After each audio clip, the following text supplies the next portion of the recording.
Olá, paz seja convosco. Tudo bem com vocês? Se você gostar do vídeo, dá um joinha. Se você não for inscrito no canal, se inscreva, ative o sino para você receber futuras notificações, beleza? David Wilkerson, ele dizia que chegaria um tempo em que seria necessário evangelizar novamente os próprios evangélicos. E eu acho que esse tempo chegou. Nós passamos por muitos modismos, o evangelho da prosperidade, hoje esse evangelho coach, agora o evangelho da inclusão. E nós precisamos entender que todas essa falsa teologia, esses falsos ensinos, eles trazem uma consequência muito grande sobre a própria igreja. Muitas pessoas se desiludiram da igreja e não querem mais saber da igreja em função desses falsos ensinos, porque levam a uma conclusão ruim, nas quais Deus não tem nada a ver com elas. E nós precisamos combater. E diante do fato de muitas vezes as pessoas, nós não podemos julgar, nós não podemos criticar, muito pelo contrário. Paulo, quando ele se despede dos irmãos em Éfeso, ele diz assim, haverão no meio de vós muitos lobos vorazes, e ele manda combatê-los. Ele, quando tem um problema doutrinário na igreja de Corinto, ele chega a dizer, até quando vocês vão suportar no meio de vocês esse problema, né? Porque havia o caso de um homem que estava tendo relações com a sua madrasta, né? E a igreja estava simplesmente aceitando isso porque ele não se arrependia. Então, nós precisamos entender que a Bíblia nos dá certos parâmetros para que a gente possa realmente agir. E dentro desse contexto, há alguns pastores hoje que dizem que a Bíblia deve ser atualizada e agora está começando uma questão ideológica dentro da igreja, uma forçação que pode, lá no futuro, chegar a esse tipo de situação.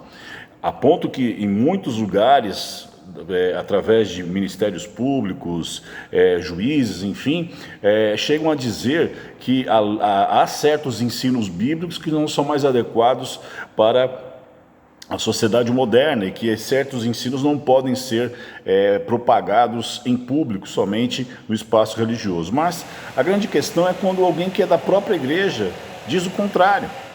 Então, eu quero que você ouça essa fala do cantor Kleber Lucas, que foi muito proeminente em algum tempo na igreja, mas hoje, infelizmente, se desviou totalmente teologicamente. Olha o que ele diz. Kleber Lucas. Tem um hino que fala o seguinte: alvo mais que a neve. Se você aceitar Jesus, você vai ficar branco como a neve. Isso é cantado por brancos e negros com lágrimas, porque tem uma melodia lindíssima, porque o discurso, às vezes, nefasto, um discurso de dominação. Discurso nefasto e discurso de dominação. Eu creio que ele não conhece a história da Rua Azusa, porque a história da Rua Azusa, que inclusive é retratada no musical, que inclusive é estrelado pelo Ademar de Campos, eles ensinam exatamente o contrário do que ele está dizendo, em que muitos negros que foram vítimas de homens brancos, que lá não havia um racismo, havia uma segregação racial que é muito pior, eles aceitaram essas pessoas, que muitos deles castigaram eles fisicamente, e passaram a ser seus irmãos, e eles continuaram convivendo em amor dentro daquela igreja. Agora, quando ele cita alvo mais que a neve, que isso tem um discurso nefasto de dominação, ele está esquecendo que o que está sendo cantado é a Bíblia, é um hino da harpa, cristã, alvo mais que a neve, que está lá em Isaías capítulo 1, verso 18, olha o que diz o texto: vinde, pois, arrazoemos, diz o Senhor, ainda que os vossos pecados sejam como a escarlata, eles se tornarão brancos como a neve, ainda que sejam vermelhos como o carmesim, se tornarão como a lã. Ele não está falando de cor de pele, ele está falando de pecado. Ele está falando de pecado como uma forma de sangue, como algo que mancha, que marca uma pessoa, né? E que quando Jesus entra, ele purifica aquela pessoa. Ou seja, não tem nada a ver com o que ele está falando. Ele quer pegar um texto bíblico, fora de um contexto totalmente real, para trazer um aspecto ideológico de militância esquerdista, progressista, que não tem nada a ver com o que a própria Bíblia está dizendo. Por aí você vê a perdição que ele se enfiou, e que ele está percorrendo, que está se distanciando totalmente da Bíblia. Isso é um outro evangelho, mas olha o que ele continua dizendo. Ele está embalado, ele tem uma entrega muito boa, de uma melodia linda, de uma memória familiar, de uma memória comunitária, todo mundo cantando, de olhinhos fechados, de mãos levantadas, ou ajoelhados, ou um coro cantando, branco como a neve, porque o sangue de Jesus me torna branco. Parece que a Bíblia... O sangue de Jesus me torna branco. Não é isso que a Bíblia está querendo dizer. A Bíblia está querendo dizer que o sangue de Jesus torna os seus pecados, por mais presentes, porque o vermelho é uma cor intensa, né? Ele purifica o pecador a tal ponto de torná-lo branco como a neve. E o branco, na palavra de Deus, você pode ler lá em Apocalipse, é um sinal de purificação da alma da pessoa. Então veja, por outro lado, quando Davi peca, e ele escreve o Salmo 51, lá no verso 7 do Salmo 51, ele diz assim: purifica-me com ísopo e ficarei limpo, lava-me e ficarei alvo como a neve. Ou seja, eu estou marcado pelo pecado, então me purifica, né? Lava-me com teu sangue, que eu me tornarei branco como a neve, ou seja, purificado. Não tem nada a ver. Então, o que nós precisamos entender é que esse tipo de pessoa, ele tem que ser combatido, sim, ele tem que ser questionado, tem que ser confrontado com a palavra de Deus. Nós não podemos aceitar mais certos ensinos dentro do corpo de Cristo, porque esse tipo de gente arrasta muitas pessoas para um evangelho falso. E nós ficamos comprometidos porque quando nós tentamos ensinar o evangelho verdadeiro, parece que nós estamos falando um outro tipo de situação, outro tipo de coisa que não tem nada a ver com aquilo que as pessoas foram ensinadas. E quando Jesus Cristo diz assim: ide por todo mundo e pregai o evangelho a toda criatura, fazei discípulos, não meus, discípulos de Jesus, ensinando-os, ensinando todas as coisas e batizando em nome do Pai, do Filho e do Espírito Santo. Eu tenho que ensinar o quê? A palavra. Eu não tenho que fazer militância, até porque o cristianismo, a palavra de Deus, está acima de toda ideologia humana.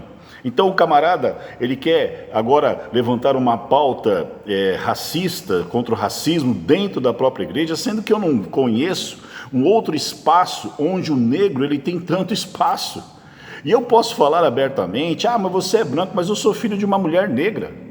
Eu tenho sangue negro nas minhas veias, eu posso falar abertamente sobre isso.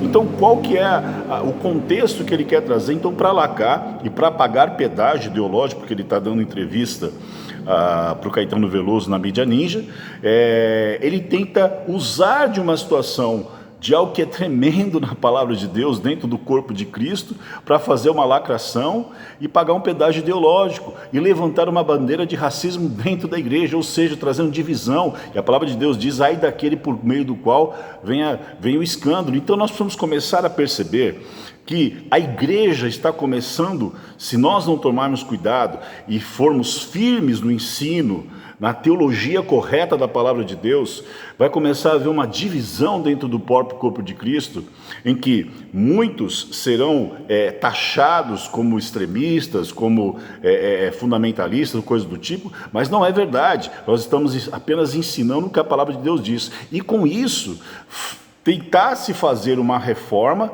ou até mesmo forçar e dar motivação para que se crie leis, por exemplo, para que mude certos aspectos da palavra de Deus. Na China, a palavra de Deus ela foi alterada.